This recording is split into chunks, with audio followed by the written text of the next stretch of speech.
Pour cette deuxième partie, la plume de l'édito gardera sa voix en français sur une partie de l'étude, tandis que les auditeurs anglophones auront une voix off en anglais. À présent, je ne me moque pas, mais je vais essayer, selon la parabole de Dieu, parabole ou parole de Dieu, si c'est possible, jusqu'au iota et de l'être près. Parce que le Seigneur l'a annoncé, rien ne va disparaître jusqu'au point du trait du iota. Le 16 juillet, j'ai rencontré mon ami pasteur, enseignant. À une certaine époque même, il pouvait être diacre, voire trésorier, ou encore pharisien, selon ce que je disais en introduction, avec une bonne connaissance de l'Ancien et du Nouveau Testament. Et comme je le disais tout à l'heure, nos enseignants d'aujourd'hui ignorent que Matthieu 23 est pour l'Église de Jésus-Christ, pour ses pasteurs et pour ses docteurs, afin qu'ils fassent attention, comme le dit le demi-frère de Jésus, en Jacques chapitre 3, verset 1, qu'ils seront regardés un petit peu plus sévèrement par le Seigneur Jésus lorsqu'ils devront approcher ces yeux dont nous parlerons tout à l'heure, le jour de l'enlèvement, et où nous allons connaître le moment du tribunal de Christ. C'est-à-dire que si ce n'est pas mentionné dans les mêmes endroits de l'Écriture, mais pourtant ça semble être évident que c'est un tout qui va surprendre l'Église de Jésus-Christ qui se réjouit d'être enlevée, qui oublie qu'en même temps qu'elle va être jugée, puisque Dieu fait cela et commence par les gens de sa maison. For this second part, the edito's writing will maintain its voice in French in part of the study, while English-speaking listeners will have a voiceover in English. At present, I'm not mocking, but I will try according to the Word of God, if possible, to the least and letter by letter. Because the Lord announced it, nothing will disappear until the point of the stroke of the iota. On July 16th, I met my friend, the pastor, teacher. At one point, he could even be a deacon, or even a treasurer. Or, well, a Pharisee, according to what I said in the introduction, with a good knowledge of the Old and New Testament. And as I was saying earlier, our teachers today are unaware that Matthew 23 is for the Church of Jesus Christ, for its pastors and for its doctors, so that they pay attention, as Jesus' half-brother James says in chapter 3, verse 1, they will be looked at a little more strictly by the Lord Jesus when they must approach his eyes, which we will talk about shortly, on the day of the rapture and when we will know the moment of the judgment seat of Christ. That is to say, it is not mentioned in the same places in Scripture, but yet it seems obvious that it is a whole, which will surprise the Church of Jesus Christ that rejoices in being raptured, which still forgets that it will be judged, since God does this and begins with the people of his household. Avant même d'arriver au ciel, avant d'être revêtu de notre robe de fille prodigue, et de recevoir un anneau comme récompense pour sans doute tous les services que nous aurons rendus, qu'ils soient talentueux sur la parabole des talents ou des mines pour les disciples, eh bien, on sait qu'en arrivant au ciel, il n'y a pas de jugement, puisque dans la parabole du Fils prodigue, les réjouissances sont pour l'Église également, selon ce qui nous est enseigné pour la période et le moment des noces. Even before arriving in heaven, before being dressed in our prodigal daughter's robe, and receiving a ring as a reward for undoubtedly all the services they rendered to us, whether they are talented according to the parable of the talents or mines for the disciples, well, it is known that upon arriving in heaven, there is no judgment, since in the parable of the prodigal son, the rejoicing is for the church as well. According to what we are taught for the period and moment of the wedding. Il ne faut donc pas oublier Matthieu 23, 23. Les iota et les traits de lettres ne doivent pas disparaître. Penser qu'ils sont pour les pharisiens du temple à Jérusalem est une erreur pour l'Église de Jésus-Christ qui les voit écrits seulement en l'an 50. Mais c'est pour nous, enseignants, que le Seigneur écrit cela. Parce que nous sommes faits de la même chair. Et si Israël a été prodigue en son temps, il faut juste se rappeler un instant, ouvrir les yeux. Hein. Si vous sommeillez, je ne sais pas, ou si vous dormez, ouvrez les yeux juste un instant. Mais rappelez-vous que l'Église, sa sœur, fait exactement la même chose. Vous regardez chaque dispensation dans les Écritures, l'homme est un moment réveillé, mais il finit par s'endormir. Et Dieu change sa façon d'opérer avec l'homme. Il y a des morts, et puis Dieu repart avec quelque chose de plus sain. Mais l'Église s'est endormie pratiquement au moment où elle a été réveillée. Dans le 1er siècle, et on le voit lorsqu'on arrive en Apocalypse, chapitre 2 et 3. So we must not forget Matthew 23:23. The iotas and the strokes of letters must not disappear. Thinking that they are for the Pharisees of the temple in Jerusalem is a mistake for the Church of Jesus Christ, which sees them written only in the year 50. But it is for us, teachers, that the Lord writes this. Because we are made of the same flesh.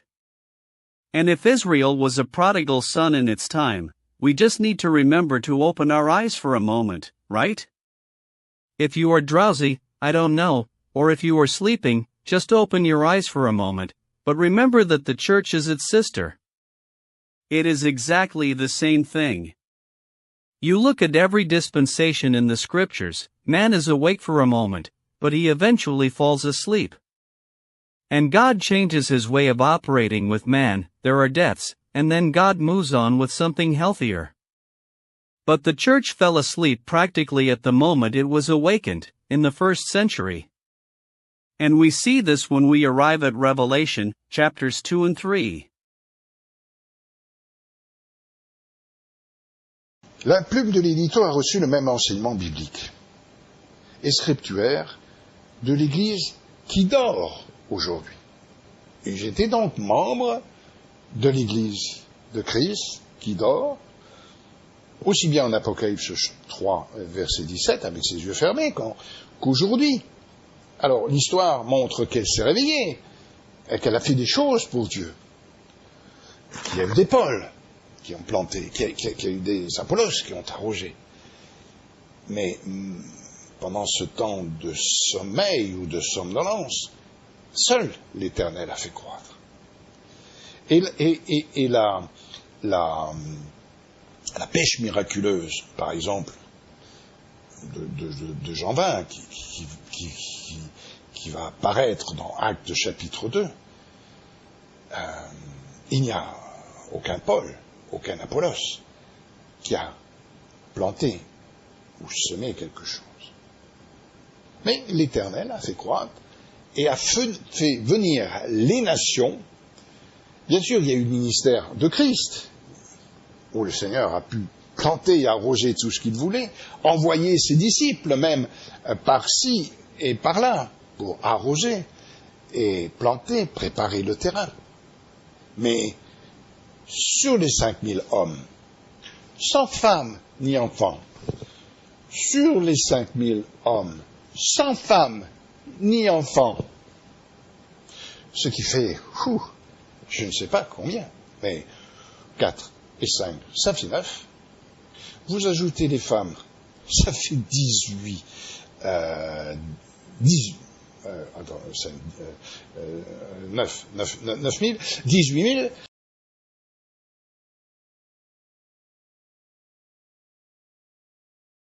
The pen of the editorial has received the same biblical and scriptural teaching from the church that is asleep today. And I was therefore a member of the Church of Christ that sleeps, as much in Revelation 3 verse 17 with its eyes closed, as today. So history shows that it has awakened and that it has done things for God. There were Pauls who planted, there were Apollos who watered. But during this time of sleep or drowsiness, only the Eternal has made it grow. And the miraculous catch of fish, for example, from John 21, which will appear in Acts, chapter 2, there is no Paul, no Apollos, who has planted or sown anything. But the Eternal has made it grow and has brought in the nations. Of course, there was the ministry of Christ, where the Lord could plant and water whatever he wanted. Sending his disciples even here and there, to water and plant, to prepare the ground, but out of the 5,000 men, without women or children. Out of the 4,000 men, without women or children, which makes I don't know how many, but 4 and 5, that makes 9. You add the women, that makes 18,000. Donc, et puis, si vous ajoutez les enfants, vous multipliez, je sais pas, presque par 10. Si vous prenez la famille de Jésus, ils sont 9, la famille de Jacob, ils sont 12. Donc, en multipliant par 10, ça fait... Donc en multipliant par 10 les 9000 hommes, nous avons près de 18 000 en couple et fait près de 90 000 personnes pour ces 2 repas seulement. Sur les 18 000 personnes, en acte 1, il n'y en a plus que 120. Et le Seigneur se méfiait de la foule. Elle venait à lui parce qu'il lui donnait du pain. Et sur les 2 exemples que nous avons dans les évangiles, on sait que sans doute que le Seigneur a multiplié les pains et les poissons pendant son ministère, certainement beaucoup de fois, selon Jean à la fin de son évangile, où il dit que tout ce que le Seigneur a fait, si on les écrivait, la terre ne pourrait pas contenir ces écrits. Il a fait tellement de choses. Mais les évangiles résument. Donc toutes ces foules que le Seigneur a nourries, peut-être même qui on dit tiens aujourd'hui travailler pour un denier et nourrir ma famille, je vais suivre le Seigneur Jésus, il va multiplier les pains, il nous donnera du poisson, et le Seigneur a laissé tout cela. And then if you add the children, you multiply I don't know, almost by 10. If you take Jesus' family, there are 9 of them. Jacob's family has 12. So by multiplying the 9,000 men by 10, we have nearly 18,000 couples, making around 90,000 people just for these 2 meals. Out of the 18,000 people, in Acts 1, there were only 120. And the Lord was wary of the crowd. They came to him because he was giving them bread. And from the 2 examples we have in the Gospels, we know without a doubt that the Lord multiplied the loaves and the fish during his ministry.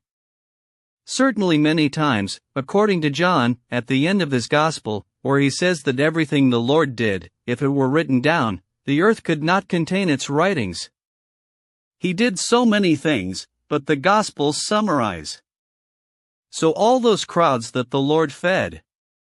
Perhaps they even said to themselves, today, working for a denarius to feed my family, I would rather follow Lord Jesus. He will multiply the loaves, he will give us fish.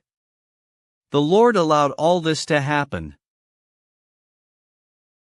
Dans le jardin d'Éden, il nous donnait tout ce dont nous avons besoin sans travailler. Jusqu'au jour où, bien sûr, Dieu a dit, puisque tu ne m'écoutes pas, tu vas gagner ce que je te donnais à la sueur de ton front.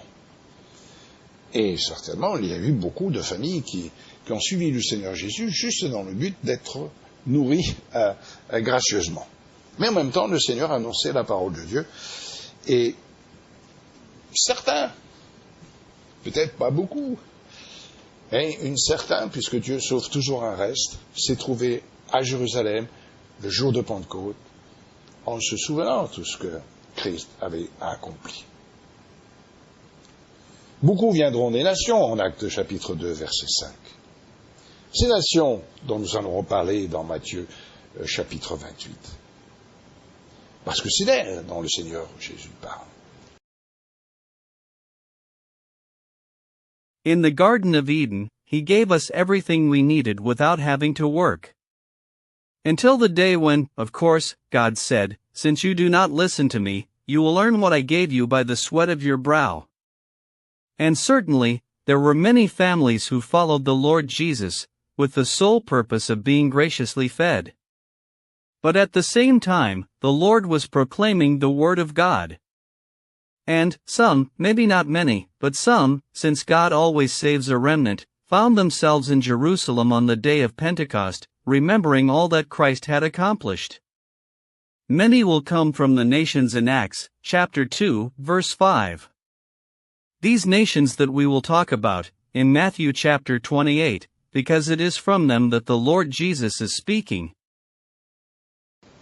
Je le disais tout à l'heure, chacun de nous avons reçu de nos pères le même enseignement si nous confions l'Écriture et nous basons seulement sur elle pour nous enseigner. La Bible par la Bible. C'est le fond même des églises fondamentalistes. L'Écriture par l'Écriture. Et dans ce cas, il faut juste penser, si Paul dit avoir pour lui-même un fils de ce lion rugissant à demeure, afin qu'il n'ait pas d'orgueil dans l'enseignement qu'il offre à l'Église, en disant, comme ses disciples en 1 Corinthiens qui viennent à lui, qui disent « Moi je suis de Paul, moi je suis de Jésus », afin qu'il n'ait pas cet orgueil, qui va d'ailleurs le scandaliser, et il n'utilisera jamais le mot disciple dans les écrits, et ce mot disparaît à partir du livre des Actes des Apôtres, à partir du chapitre 20, si j'ai bonne mémoire.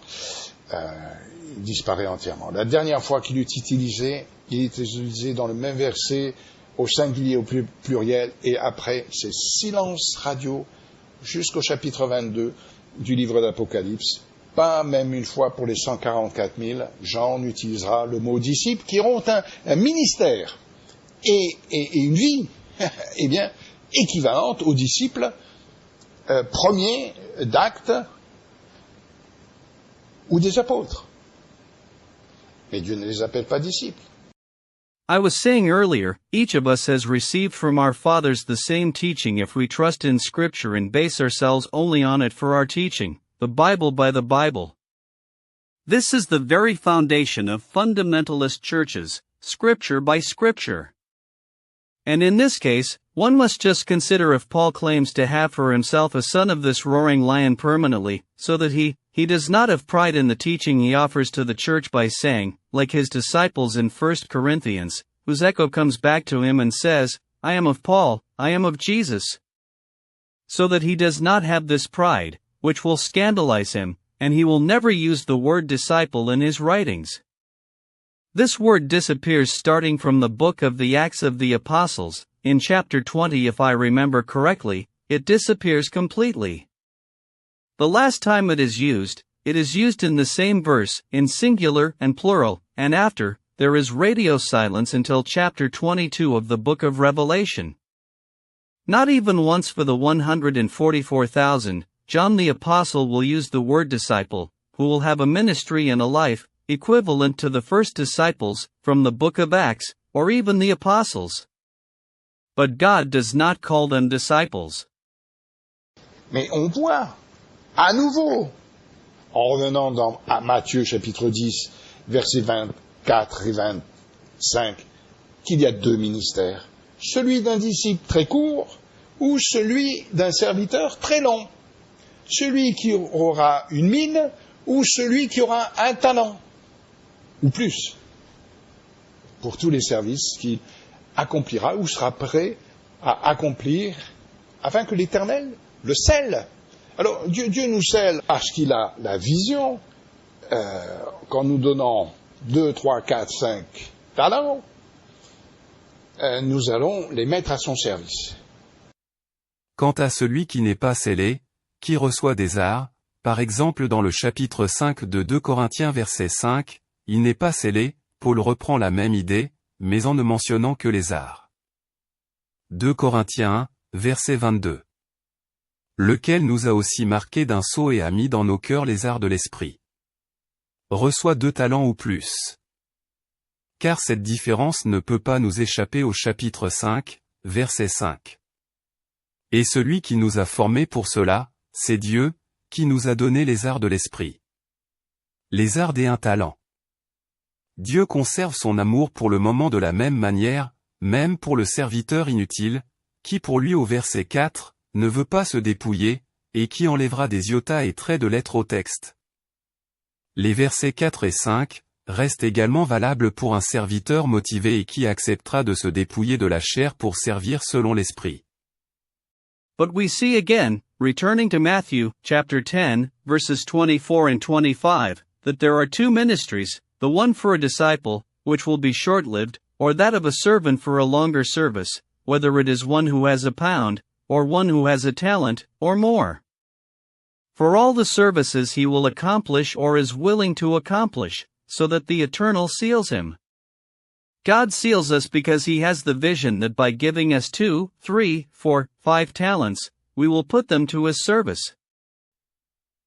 As for the one who is not sealed, who receives a down payment, for example in chapter 5, verse 5, of 2 Corinthians, he is not sealed, Paul takes up the same idea, but only mentions the down payment. 2 Corinthians 1, verse 22. Who hath also sealed us, and given the earnest of the Spirit in our hearts. Receives 2 or 5 talents. With a difference that cannot escape us in chapter 5, verse 5. Now he that hath wrought us for the selfsame thing is God, who also hath given unto us the earnest of the Spirit. The deposit of 1 talent. God preserves his love for the moment in the same way, even for the useless servant, who, for him in verse 4, does not wish to strip himself, and who will remove iotas and strokes of letters from the text. Verses 4 and 5 are also valid for a motivated servant who will accept to shed the flesh to serve according to the Spirit.